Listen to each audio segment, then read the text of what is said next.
മഹാലക്ഷ്മി സീരിയലിൻ്റെ latest episode റിവ്യൂയിലേക്ക് എല്ലാ കൂട്ടുകാർക്കും സ്വാഗതം. മേഘനാഥനും പ്രതാപനും കൂടിയിട്ട് ആശുപത്രിയിലേക്ക് പോവുകയാണ് കേട്ടോ. ഭയങ്കര സന്തോഷത്തോട് കൂടിയിട്ടാണ് മേഘനാഥൻ ഡ്രൈവ് ചെയ്യുന്നത്. അവൾ എന്തായാലും ശരി, അവരെല്ലാവരും കരയുന്ന മുഖം എനിക്ക് കാണണം എന്നിങ്ങനെ പറയണ്. അതേസമയം പ്രതാപൻ പറയുന്നുണ്ട്, എൻ്റെ വീട്ടിലും ഒരാളുണ്ട്, അവളെ മരിച്ചു എന്ന് പറഞ്ഞ് പ്രേതക്കളി നടത്തുകയും മന്ത്രവാദം നമ്മൾ നടത്തുമ്പോൾ അവൾ അകത്ത് നിന്ന് ചിരിക്കുകയായിരുന്നു. അവളുടെ കരയുന്ന മുഖം നമുക്ക് കാണണം എന്നിങ്ങനെ പറയണിട്ട്. അത് അവളെ മാത്രമല്ല, ഒരുപാട് പേര് കരയുന്നത് നമുക്ക് കാണണം, അവളുടെ ബോഡി കൊണ്ടുവരുമ്പോൾ എല്ലാവരും കരയുന്നത് കാണണം എന്നിങ്ങനെ പറഞ്ഞിട്ട് അവർ സന്തോഷത്തോട് കൂടിയിട്ട് ഹോസ്പിറ്റലിലേക്ക് പോവുകയാണ് കേട്ടോ. ഹോസ്പിറ്റലിലേക്ക് പോയതിന് ശേഷം അവിടെ എത്തിയിട്ട് ഉണ്ണിയെ കാണണം. കലങ്ങിയ കണ്ണുകളുമായിട്ട് ഉണ്ണിയെ കാണണം കേട്ടോ. ഉണ്ണി ഒന്നും പറയണില്ല. എന്താടാ പറ്റി, എവിടെ അവളെവിടെ എന്നിങ്ങനെ ചോദിക്കുമ്പോൾ, നീ എന്തിനാണ് അത്ര സങ്കടപ്പെട്ട് കരയുന്നത്, അവളെവിടെ എന്ന് ചോദിക്കുകയാണ് കേട്ടോ.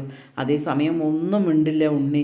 ഐസിയുവിൻ്റെ ഡോർ തുറന്നിട്ട് നേഴ്സിൻ്റെ അടുത്ത് പറയുകയാണ്, ഞങ്ങൾക്ക് എന്തായാലും കാണണം എന്നിങ്ങനെ പറഞ്ഞതിന് ശേഷം അകത്ത് പോയിട്ട് കാണുകയാണ് കേട്ടോ.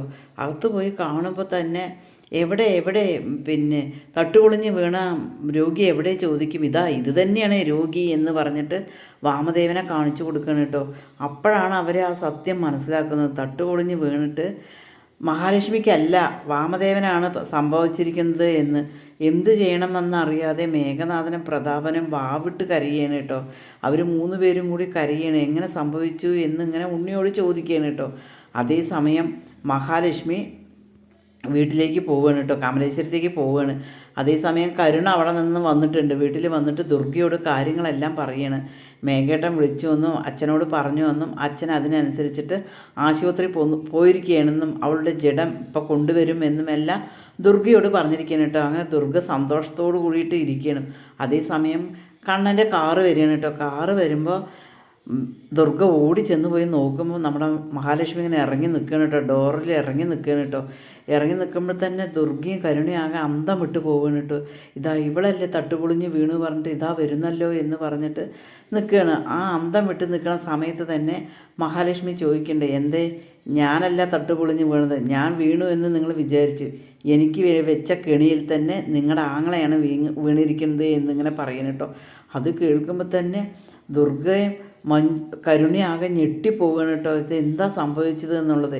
എത്രയും പെട്ടെന്ന് നിങ്ങൾ ആശുപത്രിയിലേക്ക് പോയിക്കോ, നിങ്ങളുടെ ആങ്ങളെ അവിടെ കിടക്കണുണ്ട് തട്ടുപൊളിഞ്ഞ് വീണിട്ട് എന്നിങ്ങനെ പറയണം കേട്ടോ. അത് കേൾക്കുമ്പോൾ കണ്ണനിങ്ങനെ ഒരു നല്ലൊരു ചിരിച്ചിരിക്കണം കേട്ടോ. കാരണം മഹാലക്ഷ്മി ഇങ്ങനെ പറഞ്ഞത് കണ്ണന് ഒരുപാട് ഇഷ്ടമായി. അതേസമയം മഞ്ജു വിളിച്ച് ചോദിക്കുന്നുണ്ട് കേട്ടോ മഹാലക്ഷ്മിയോട്, ഏടത്തിക്ക് കുഴപ്പമൊന്നുമില്ലല്ലോ, ഏടത്തി സേഫ് അല്ലേ എന്ന് ചോദിക്കുന്നുണ്ട്. അപ്പോൾ തന്നെ നമ്മുടെ മഹാലക്ഷ്മിക്ക് ഒരു ഡൗട്ടുണ്ട്, എല്ലാ കാര്യങ്ങളും മഞ്ജു അറിയണ്ട് എന്ന്. അതേപോലെ തന്നെയാണ് പ്രേതക്കാര്യം അറിഞ്ഞു എന്ന് മഞ്ജു പറഞ്ഞിരുന്നല്ലോ. ആകെ മൊത്തം മഹാലക്ഷ്മിക്ക് മഞ്ജുവിനെ ബലമായ സംശയമുണ്ട്. മഞ്ജുവിന് ആരോ എല്ലാ കാര്യങ്ങളും പറഞ്ഞു കൊടുക്കുന്നുണ്ട് എന്നുള്ളത് മഹാലക്ഷ്മി അറിഞ്ഞു. അങ്ങനെ വാമദേവൻ്റെ ജീവിതം ഇനി കണ്ണനെ പോലെ തന്നെ വീൽ ചെയറിലായിരിക്കും. കണ്ണൻ എഴുന്നേറ്റ് നടക്കുകയും ചെയ്യും.